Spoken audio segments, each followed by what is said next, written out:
সামাজিকীকরণ। সামাজিকীকরণ হল একজন ব্যক্তির জীবনকালে তার পরিবেশ থেকে শিক্ষা, মূল্যবোধ, আচার আচরণ এবং সামাজিক দক্ষতা অর্জনের প্রক্রিয়া। এই প্রক্রিয়ার মাধ্যমে আমরা সমাজের একজন সদস্য হিসেবে কিভাবে আচরণ করতে হবে তা শিখি।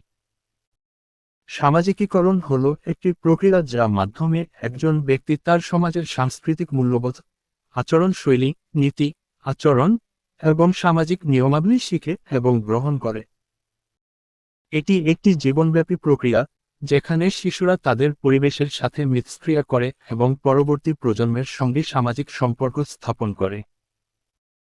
সামাজিকীকরণের মাধ্যমে একজন ব্যক্তি বুঝতে পারে কিভাবে সমাজের সদস্য হিসেবে কাজ করতে হবে এবং কিভাবে সামাজিক নীতিমালা ও মূল্যবোধ অনুসরণ করতে হবে। সামাজিকীকরণ প্রক্রিয়ার ভূমিকা। সামাজিক